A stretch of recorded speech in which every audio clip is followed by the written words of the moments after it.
Welcome back to botany class. In the previous class, we discussed biotic factors. Today, let's discuss ecological adaptations. So, today's topic is ecological adaptations. So, first question, what's meant by adaptations of organisms?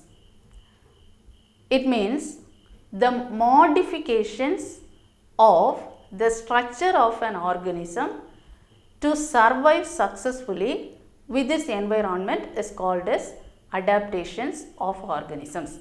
So, what's meant by adaptations of organisms?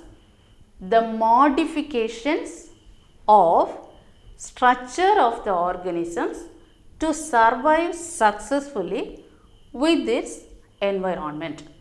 So, the adaptations helps the organism to exist under its habitat. Based on this habitat and the corresponding adaptations, the organisms are classified into different types. They are hydrophytes, xerophytes,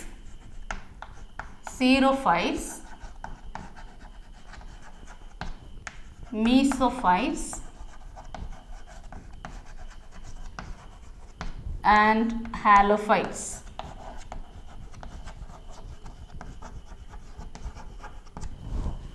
This classification based on the organism's habitat and the corresponding adaptations.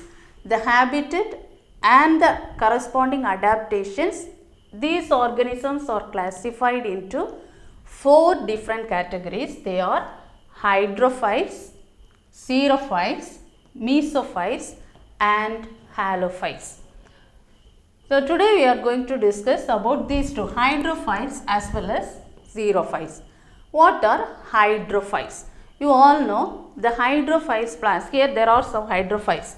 These plants are aquatic organisms. These organisms are aquatic, hydrophytes. So, what is meant by hydrophyte? The organisms which are living in water is called aquatic organism or hydrophytes. So, these all organisms live only in water. So, this habitat is called as hydrophytes. So, these hydrophytes are subdivided into different forms. There are several subdivisions of hydrophytes. They are classified into free floating hydrophytes, free floating. So, first hydrophytes are the aquatic organisms. These organisms are subdivided into free floating hydrophytes, rooted floating hydrophytes, submerged hydrophytes, rooted submerged hydrophytes, and amphibious hydrophytes. So, hydrophytes are again classified into free floating hydrophytes, rooted floating hydrophytes, submerged hydrophytes, rooted submerged hydrophytes, and amphibious hydrophytes. First, you learn the classification, very important question. Hydrophytes and its adaptations. Free floating hydrophytes.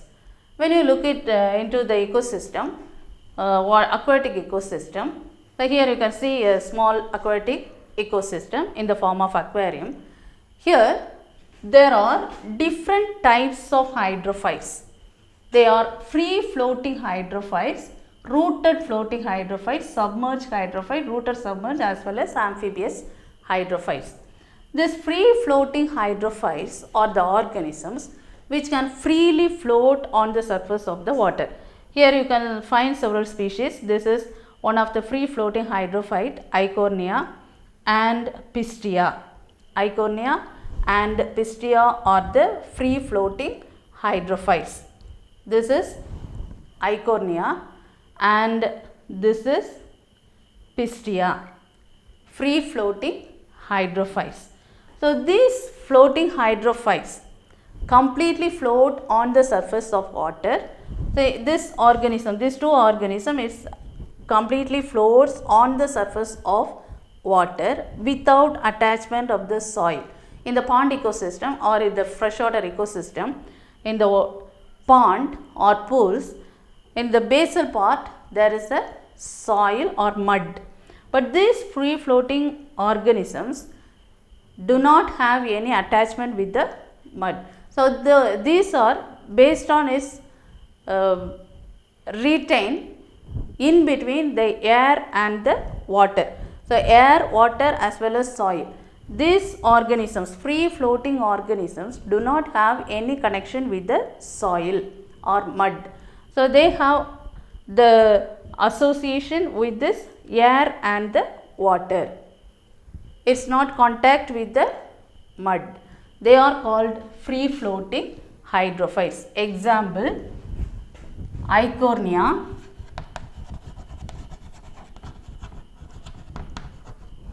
and Pistia. Eichhornia and Pistia are the free floating hydrophytes. Then rooted floating hydrophytes. These do not attach, the roots are not attached with the mud, freely float on the surface of water. But rooted hydrophytes, rooted floating hydrophytes, there are some other hydrophytes which are rooted in the soil. So there is an example, Nymphia and Nilambo. Nymphia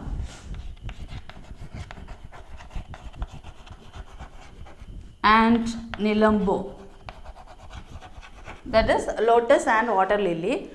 The rhizome or the basal part which is attached with the mud, and the leaf and the flowers floats on the surface of water. So leaf and the flowers float on the surface of water. The root part which is rooted in the mud. Such kind of organisms are called as rooted floating hydrophytes. They are known as rooted floating hydrophytes. Then submerged hydrophytes. This submerged hydrophytes completely immersed in water.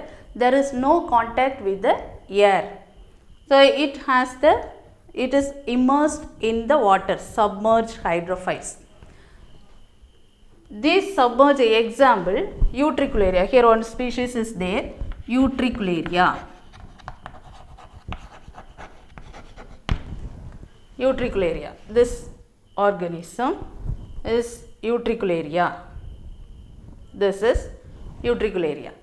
So it's submerged hydrophyte. There is no contact with the air. It is immersed in water. No contact in the air or as well as the soil or the mud. They are submerged hydrophytes. Another submerged hydrophyte is there, rooted submerged hydrophytes. Very familiar example, Hydrilla and Vallisneria. These are submerged hydrophytes, Hydrilla. This is Hydrilla. The root is attached in the soil. Root is attached in the soil, but there is no contact with the air. It's submerged, immersed within the water. But root is attached with the mud. So, rooted submerged. Vallisneria as well as Hydrilla are the example of rooted submerged hydrophytes. Another example, amphibious hydrophytes, Ranunculus. Ranunculus, amphibious hydrophytes. So these amphibious hydrophytes have the habitat of aquatic as well as terrestrial. So these hydrophytes are showing amphibious organism, which shows two different habitats. This amphibious plants, hydrophytic plant, shows two different habitats, aquatic as well as terrestrial. So it lives in the shallow water. The depth of the water is very less. In the shallow water, half of the part which is present in terrestrial form, in the soil, outside the aquatic ecosystem, and the other part is inside the water. So, amphibious hydrophytes. So, first hydrophytes, first classification based on this ecological adaptations and the habitat. Adaptations and the habitats, the plants are classified into hydrophytes, xerophytes, mesophytes, halophytes.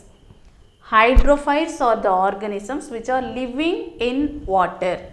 What are hydrophytes? These are the organisms which are living in water. They are subdivided into free floating hydrophytes, rooted floating hydrophytes, submerged hydrophytes, rooted submerged hydrophytes, and amphibious hydrophytes. Examples are very important. These all examples and the classification. Now, the adaptations. How the plant's body is or parts of the plant is adapted to its environment to live successfully. So, these all adaptations, there are three different forms of adaptation you are going to learn based on the morphological adaptation. First adaptation, morphology. Morphology. Morphological adaptation, anatomical adaptation, and physiological adaptation. Physiological. Morphological adaptations, anatomical adaptations, and physiological adaptations. The plants shows adaptations to live successfully or survive successfully with this environment based on morphology, anatomy, and physiology. What are the morphological adaptations? Under morphological adaptation, you may observe the plants, its root, morphology. Normally the plants, the morphological characteristics of the plants is root, stem, and leaf. So, in these plants, these aquatic plants, all this classification, free floating, rooted, floating, submerged or rooted, submerged or amphibious plants, the root in aquatic plants or these hydrophytes, the roots are poorly developed. See here, this is the poorly developing root compared to the mesophytes. These plants, the roots are poorly developed. The roots are poorly developed and sometimes the root may absent. There is an example, Wolffia. In Wolffia, roots are completely absent. So, aquatic form Wolffia completely absent, roots are completely absent. Poorly developed roots in Hydrilla. In this plant, Hydrilla plant, these are the roots. Poorly developed roots. Roots are poorly developed. And this Ranunculus, Ranunculus is the plant, the root is well developed.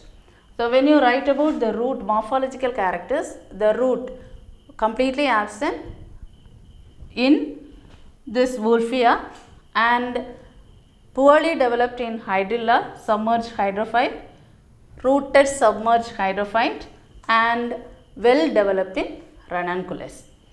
Then what about the stem? The stem is long, slender. If you see the stem of this Hydrilla, it's long stem. Stem is very long, slender and flexible, the stem. But look at this stem, here the stem is very thick and in Pistia stolon is present. Here there is stolon, this part is stolon. So, these all are coming under stem part, stolon. So, propagation also takes place by this stolon, offset as well as this. And in the root there is a specific character. The root cap is replaced by root pocket. Here the root which contains root pocket. This is the root pocket. Root pocket. In hydrophytes, the root cap is replaced. Other plants, in the mesophytic plants, root cap is present, which is replaced into root pocket. The stem is long, slender or stolon stems are seen in this plants. What about the leaf? The leaves are, entire leaf in the floating, when the leaves are float on the surface, here it is entire leaf. Floating leaves are entire, and these leaves, the hydrilla, the leaves are small leaves, and sometimes it is very poorly developed in Utricularia and some other forms. Then thick and leathery leaves in Eichhornia. So different structures have seen in the root, stem and leaf. These all modifications are morphological adaptations. So this structures helps the plant to survive well within its habitat. Then what are the anatomical differences? Anatomical adaptations. In this hydrophytes, anatomy, look at this diagram. This is the structure of tiers of hydrilla stem. This plant, transverse section of hydrilla stem. So in this, the stem, how it develops? Cuticle is completely absent. Cuticle is absent, and epidermis is made up of a single layer of epidermis, and the cortex is made up of parenchyma cells. These cells are known as parenchyma cells. Here is the air chambers. So due to the presence of this air chamber, it gives buoyancy to freely float on the surface of water. So air chambers, this is one of the adaptations of this. And this is endodermis and pericycle, and the vascular tissues are poorly developed. The xylem and phloem is poorly developed. In the emerging forms, it is well developed. In the beginning of the stage, it's well developed, but later it's poorly developed. So this is then pith is made up of sclerenchyma. This is the anatomical adaptations of hydrophytes. Then physiological adaptations. What are the physiological adaptations? Physiologically, these hydrophytes are withstand in anaerobic conditions, because the plants which produces or possess some aerobic structures. So it can withstand anaerobic conditions. That is the physiological adaptations. So these all questions are important: morphological adaptation, anatomical adaptation, as well as physiological adaptation. Physiological adaptation 2 mark question, anatomical adaptation 5 mark question. Draw this diagram and write the points. When you draw this diagram, you can study all the parts. So you can write it as a 5 mark question essay. Then anatomical adaptation, then morphological adaptation also. Write about root, stem and leaf. Sometimes it may ask for 5 mark question. Next classification is xerophytes. What are called xerophytes? The xerophytic plants are living in dry condition. So based on this dry condition, the xerophytes, there are 2 different kinds of dryness: physical dryness, physiological dryness. Xerophytes, in xerophytes there are 2 different: physical dryness and physiological dryness. What's this physical dryness? In physical dryness, the soil has the low water content. Because of reducing rainfall, there is less amount of water in the soil. That is physical dryness. So the plants, the soil contains less water. The holding capacity, water holding capacity is less in the soil. Due to this, that the plants or the species are in dry condition. Physiological dryness, the soil contains sufficient water but the plant cannot absorb due to the salty nature or the acidic soil. The plant cannot absorb water. That is physiological dryness. So, based on this physical dryness and physiological dryness, then based on the adaptations of this, the plants, the xerophytic plants, or what are xerophytes? The plants which can live in dry condition or xeric condition. So, based on this dryness, physical dryness, physiological dryness.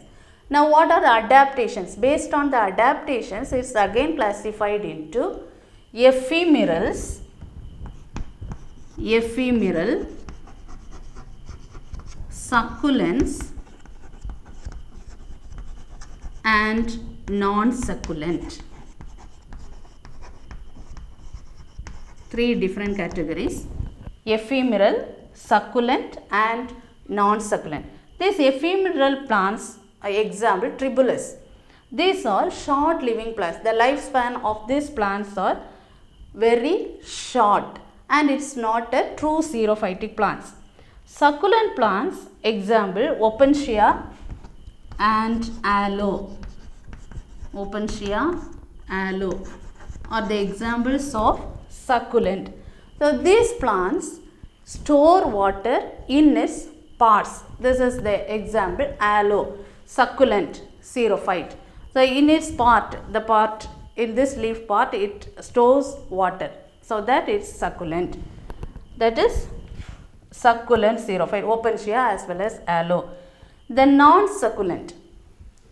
Non-succulent xerophytes, example Nerium and Sisyphus. These organisms faces dryness internally and externally. So, this non-succulent plants faces dryness internally as well as externally. So, based on the adaptations, this xerophytic plants are classified into ephemeral, succulent and non-succulent. Now, what are the adaptations?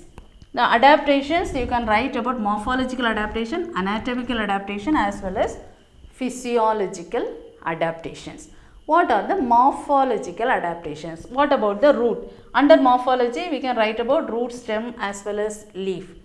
In xerophytic plants, the root system is well developed than that of the shoot system. Shoot system is poorly developed. You know this xerophytic plant, aloe. Shoot system is well developed, but root system is well developed than the shoot system. Most of this xerophyte, Opuntia, this plant, Opuntia,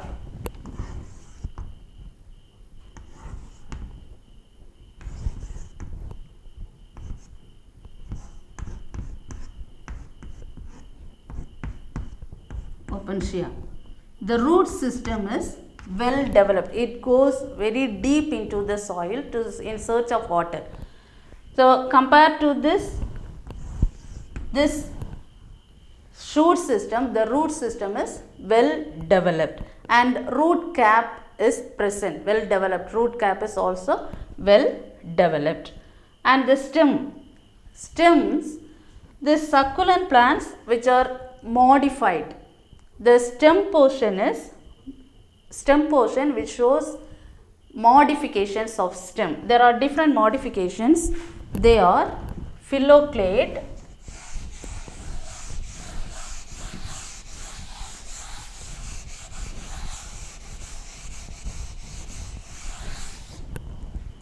modifications of xerophytes.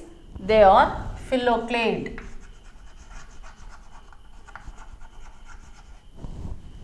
Phylloclade observed in Opuntia, cladode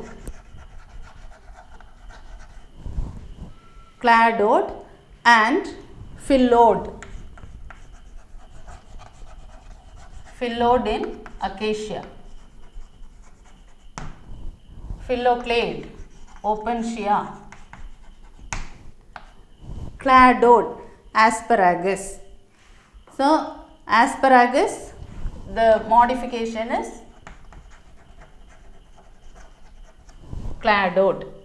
So, stem part modified, the aerial part is modified in such a way, phylloclade, cladode and phyllodes. So, stem portion, the stem is thick, the stem part or this aerial part is thick, leathery and coated with wax. And this phylloclade, what is the adaptation observed in Opuntia? So, in this plant Opuntia, this is the stem part. The stem is modified as a flat structure and perform photosynthesis. Stem modified into flat thick structures and it performs photosynthesis called phylloclade. Example, Opuntia. So, here the leaf is reduced into spines. These are the leaves. Leaves are reduced into spine. The stems are flattened and green in nature, performs photosynthesis. That type of modification is called as phylloclade. And cladode, asparagus. In asparagus, two internodes are modified into flat-like structures called cladode. Example, asparagus. And phyllodes, in acacia, here phyllodes. This petiole is modified.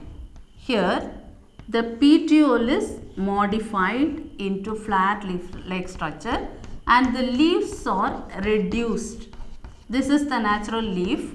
The leaves are reduced in size and this is the petiole. Petiole is flattened, phyllodes, acacia. Now, when you write about this modifications, morphological modifications, stem modifications, these three questions are important. Modifications of Opuntia, asparagus, acacia. 2 mark, 3 mark question. This is important. Phylloclade, cladode and phyllodes. Phylloclade observed in Opuntia, cladode observed in asparagus, phyllodes observed in acacia. This is stem modification. Succulent plants which store water in its aerial parts, either stem or leaves. What about the leaves? The leaves, in most of the cases, the leaves are reduced into spines. These are spines, reduced into spines. And Sisyphus, in Sisyphus, Jujuba and Nerium. In Sisyphus, the stipules are modified into spines. The stipules are modified into spines. Here, stipules, this part, which is modified into spine in Sisyphus jujuba. Sisyphus, Nerium also, in all the leaf part is reduced into either spine or the entire body is covered, stem and leaves are covered with hair-like structures to reduce transpiration. Then what are the anatomical differences? Look at this diagram. This is the example of tears of Nerium leaf. Anatomically, what are the adaptations observed in xerophytes? There is a thick cuticle. The first layer is cuticle. Thick cuticle which is completely covered with waxy coat. Thick cuticle and multi-layered epidermis. The epidermis is multi-layered. And the mesophyll. Mesophyll is differentiated into the first cuticle, epidermis. In between this, the center part is mesophyll. The mesophyll is differentiated into palisade parenchyma and spongy parenchyma. This part is made up of palisade parenchymatous cells. They are elongated or cylindrical cells with lot of chloroplast. Chlorophyll is present here. Palisade parenchyma. Spongy parenchyma, next half is divided into spongy, which is made up of spongy parenchyma, and these are loosely arranged cells. So mesophyll is differentiated into palisade and spongy parenchyma. Another example, the stomata, sunken stomata. In the lower epidermis, sunken stomata is seen only in the lower epidermis, which contains number of hairs. In the sunken pit, this is the pit, sunken stomata, sunken pit, which contains the hairs. And this is the lower epidermis, and this is the cuticle outer to the lower epidermis. Sunken stomata seen only in the lower epidermis. So this is the adaptation observed in xerophiles, anatomical adaptations. One more adaptation, physiological adaptations. What are the physiological adaptations? Physiologically, the xerophytic plants are designed, the physiological processes or number of physiological process takes place within its body of the organisms or the plants. So physiological processes are designed to reduce transpiration. Transpiration, what's meant by transpiration? The excess amount of water comes out of the plant from its aerial part to avoid transpiration. These are xerophytic plants. They are live in drought condition. So these plants, to avoid the evaporation, the excess amount of water, to avoid transpiration, this rate of transpiration is reduced by means of the physiological processes, which is designed such a way in xerophytic plants. The physiological processes are designed such a way to reduce transpiration. That is the physiological adaptation of the xerophytic plants. So what are the questions you have to learn today? First, the classification. What are the classification based on habitat and the corresponding adaptations? Then morphological adaptation, physiological adaptation and the anatomical adaptations. Today you are going to learn only two, this hydrophytes as well as xerophytes.